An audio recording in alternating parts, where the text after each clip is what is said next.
people of the internet, it's Amanda, and I didn't expect to be making this video in 2020, but I'm super glad that I get to because of how exciting this information is for me as an anime fan. I'm talking about Yashahime, which is the sequel to Inuyasha. So in case you missed it or in case you're confused as to what's happening, what I'm talking about, Viz Media announced over the weekend a sequel to Inuyasha, which is still headlined by the original creator Rumiko Takahashi. Now, what's interesting about this is that similar to how Boruto is like for Naruto, where we talk more about the next generations and would probably have just cameos here and there from the original cast of the first series, this one also has the same vibe based on the teaser, but what really sparked the interest of Twitter, of just basically every single anime forum that I know of, are the details as to which characters we're zooming into. I'm talking about Moroha, which is Inuyasha and Kagome's child that is pretty obvious at this point, and, wait for it, Sesshomaru's twin daughters. I'll just let that sink in for a bit. All good? Okay. Now, it is said that Sesshomaru's twins Towa and Setsuna get separated when they were young because of a forest fire, which leads Towa to a portal to modern-day Japan, very similar to the dynamics or the plot of how Kagome is able to go back and forth in time in the first series. However, for Towa, it takes a couple of years for her to go back. When she stumbles there, she would be raised by Sota, who is Kagome's younger brother, which now, assuming that time has already passed, already has his own family, I guess. Now, a couple of years later, it's said that Towa would find herself back into the portal that would lead her back to feudal Japan, where she reunites with her sister Setsuna. Setsuna doesn't have any recollection of her own past, and she's now working as a demon slayer to Kohaku, which, as we remember, is Sango's younger brother. Now, from there, it is said that they're going to team up with Moroha, and things just go from there. A lot of people really got excited about this idea, obviously, but one thing keeps on popping up. Who the heck is the mother of Sesshomaru's children? He didn't just get one kid, he got two. He detests Inuyasha so much, even Inuyasha's mother, mainly because he is half human. He just hates the idea that his dad just went along and had this child with a human. It's just, this whole idea to him is just crazy. And that's mainly the reason why they have tension as siblings in the first place. Now, if you clicked on this video with a person already in your head, then I would have to agree, and it would probably be the same as mine.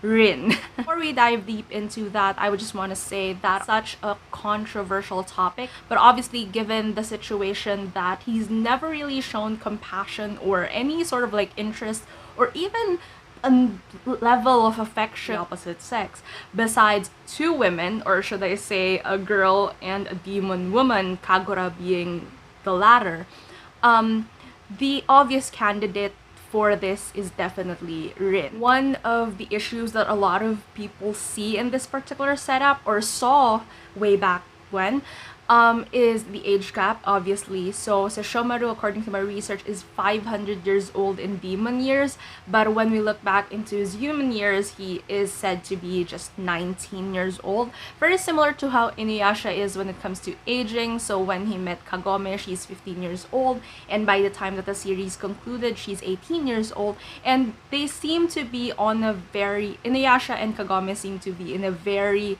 similar maturity level, and at the same time in terms of appearance, so they're not far off from one another. However, what's kind of weird here is, even if we look at it in a way that Rin and Sesshomaru, like Sesshomaru is in human years just in his late teens, Rin is still a kid even when the series concluded. So she was 11 in the final episode of the final act. With the lack of candidates, it's inevitable that a lot of people see Rin as the ultimate answer for this particular question. There are people who ship Rin and Kohaku more because their age gap is a lot closer. So there might be some room here to fill that Sesshomaru didn't end up with Rin, but it's definitely a strong contender in terms of answering this particular question. Now, as for other options, I would say that maybe maybe he found a human that he fell in love with, and there's that, but it's definitely going to be a very tricky thing as to how that's going to be incorporated into this story, if that is actually the case. So whether you like it or not, I think the author would definitely go for Rin. Worth noting that by the end of the final act, it's also, despite the fact that Sesshomaru left Rin in Kaide's village to be amongst humans, he still visits her very often, even bearing gifts of kimonos and the like. So it's obvious that he did watch her grow up. It's kind of weird, like it's not really intentional grooming to make her into his mate, as I would say, as Sesshomaru's character really showed that this is not capable of that.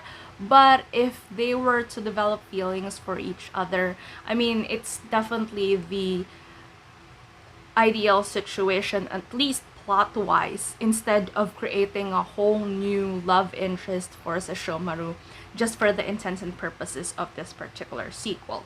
Again, not saying it's right or it's wrong or whatever, just stating the facts that I would feel like would fit the narrative if Rumiko Takahashi doesn't want to complicate things further. Another thing about it is, in the drama CD that was released a couple of years ago, obviously it's not canon. Even Rumiko Takahashi didn't really say much about it. She just shrugged when people asked her about it. But there, in that version, Sesshomaru did confess his feelings to adult Rin.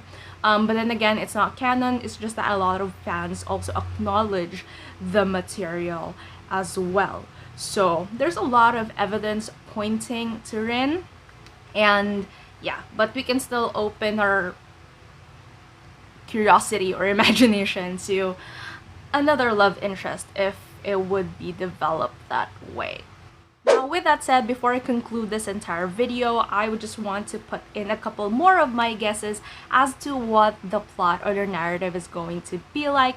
So obviously, I am expecting some cameos for from Kagome and Inuyasha. I would feel like by this time, Kaide has already passed on, so Kagome might be the one governing the village now, with the assistance of her husband, obviously. But one thing that I'm quite worried about is Sesshomaru, which ironically is the topic of contention right now given the sequel's plot. But I do feel like, given the fate of his twins as described in the teaser, Sesshomaru might already be dead by the time of this particular series. And it's also one of the things that we're going to discover as well. We meet his wife, if that's the case, or I know it could be the other way around. His wife could probably be dead already and he's the one who's still alive and seeking vengeance, and I don't know. But given the fate of his kids and how they got separated and everything else with the whole memory wiping type of thing, I do feel like something significantly happens to Sesshomaru or his wife that eventually resulted and has spiraled into the events of the series. Also know that with the twins seeking the help of Moroha, it means that the cousins have a very healthy relationship, much healthier than Inuyasha and Sesshomaru, but it is an inevitable factor that I'm looking at in terms of how the narrative has been teased to us so far. That said, tell me down in the comments below, are you a fan of Inuyasha? Are you excited for Yashahime? What are your thoughts on this whole Sesshomaru thing? And yeah, I would love to hear your thoughts about it. If you like this video, please give it a thumbs up. And if you're new to my channel and you would want to hear more from me, please hit subscribe. Thank you so much for watching this video, and I hope to see you again soon in a new one. Bye!